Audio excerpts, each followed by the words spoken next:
Hello दोस्तों, एक बार फिर से स्वागत है हमारी इस नए वीडियो में। और आज हम बात करेंगे एल्गी के कॉमन नेम, बायोटेक्निकल नेम और एल्गी के डिस्ट्रीब्यूशन और हैबिटाट के बारे में। तो सबसे पहले देखते हैं, the study of algae is known as phycology और एल्गोलॉजी।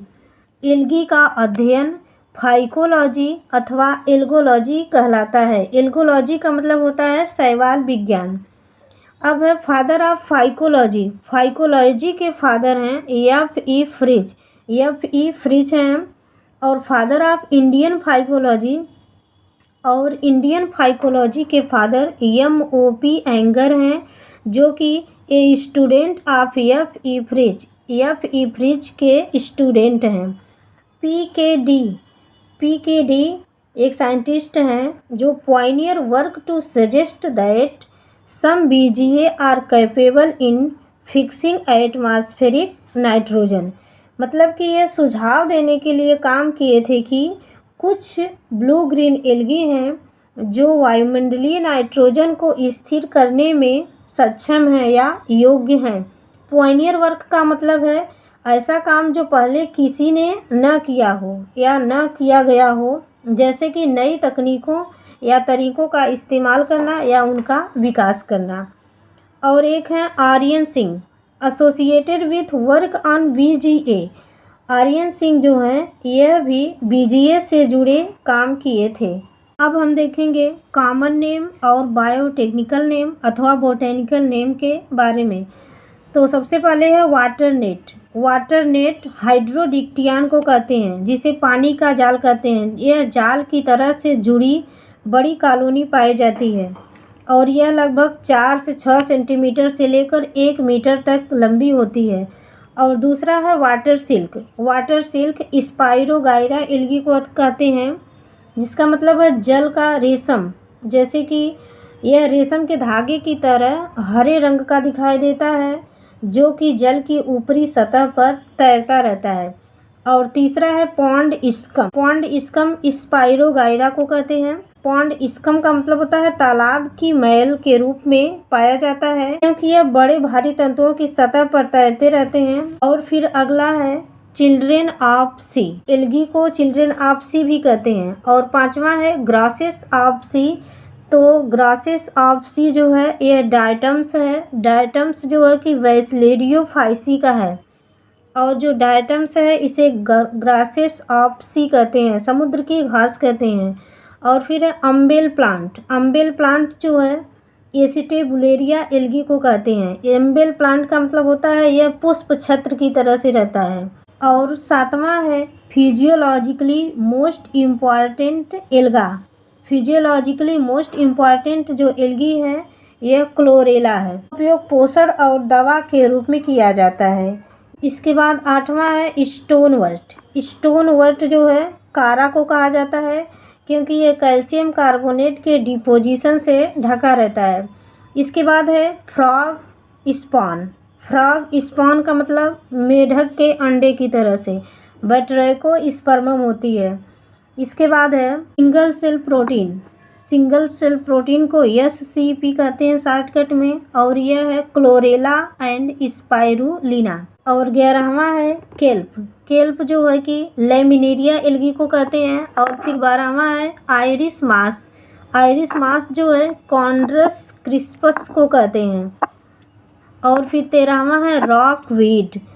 रॉक वीड जो है फ्यूकस को कहा जाता है। रॉक वीड का मतलब यह चट्टानी समुद्रों की तहों पर पाया जाता है। और फिर है सी लेट्यूस। जो सी लेट्यूस है इसका मतलब होता है समुद्री सलाद, और इसे अल्वा एल्गी को कहते हैं। अल्वा जो है एक समुद्री घास है जो सबसे ज़्यादा इस्तेमाल किए जाने वाले समुद्री शैवालों में से एक माना जाता है। इसके बाद 15वां है लिटिल स्टार। नाइटेला एल्गी को लिटिल स्टार के नाम से जाना जाता है। और अब हम देखेंगे डिस्ट्रीब्यूशन या हैबिटाट ऑफ एल्गी। तो जो एल्गी होती है मोस्टली एक्वाटिक होती हैं, प्रायः जलीय होती हैं।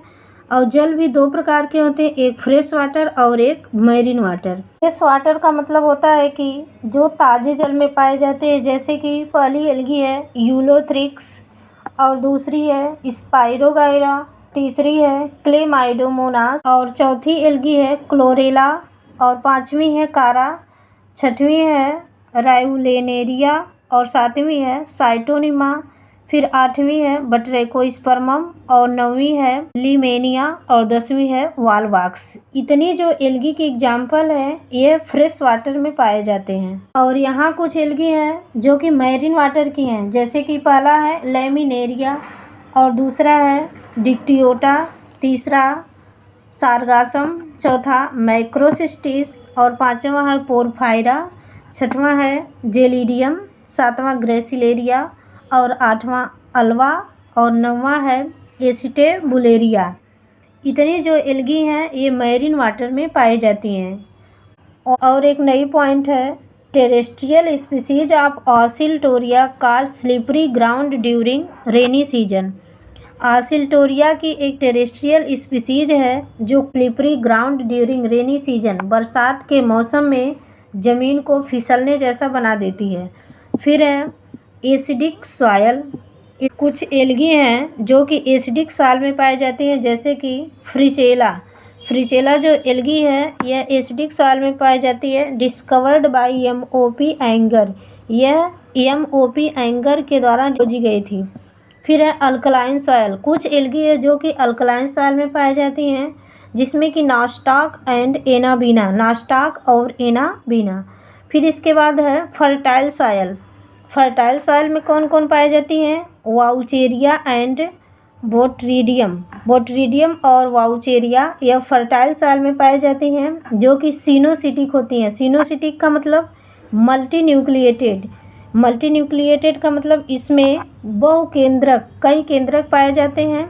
और इसके बाद देखेंगे स्पेशल टाइप ऑफ हैबिटाट।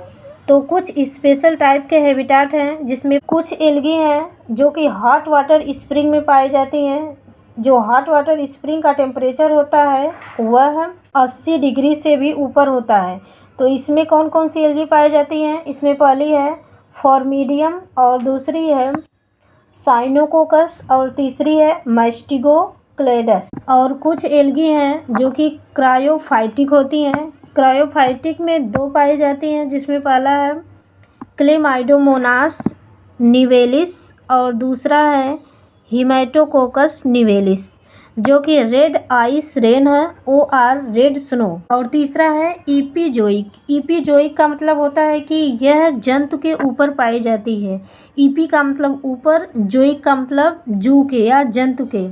इसमें एक पहला एग्जाम्पल है क्लेडोफोरा, जो कि found on cells of molluscs. यह मोलस्कस के सेल्स पर पाई जाती है। सेल्स का मतलब होता है कि कवच, और जो कवच होता है वह मेडअप ऑफ कैल्शियम कार्बोनेट का बना होता है। और फिर चौथा देखेंगे इंडोजोइक। इंडो का मतलब होता है अंदर, जोइक का मतलब जू के, जो जंतु के अंदर पाई जाती है। इसमें है फाउंड इनसाइड द एनिमल, मतलब कि जंतु के अंदर पाई जाती है, जैसे कि जू क्लोरेला जो एल्गी है यह फाउंड इन हाइड्रा, यह हाइड्रा में पाई जाती है।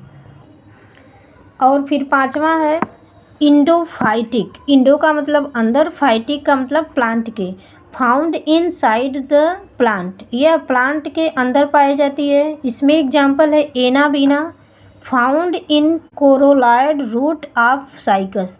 जो एनाबीना एल्गी है यह साइकस के कोरोलॉइड रूट में पाई जाती है। कि Nostoc found in Anthoceros thallus. Nostoc algae है यह एंथोसिरास के थैलस में पाई जाती है। फिर छठवां है पैरासिटिक एल्गी है सिफेलस वायरेंसिस। यह एक ग्रीन एल्गा है, parasite on the leaves of T. यह चाय की पत्ती के ऊपर पाई जाती है एंड कॉफ़ी, और कॉफ़ी के पत्ती के ऊपर भी, and causes red rust of T disease, और यह red rust of T disease का कारण बनती है। तो आज के लिए इतना ही, और अब नेक्स्ट वीडियो में हम लोग देखेंगे range of thallus organization in algae और रिप्रोडक्शन इन एल्गी। धन्यवाद।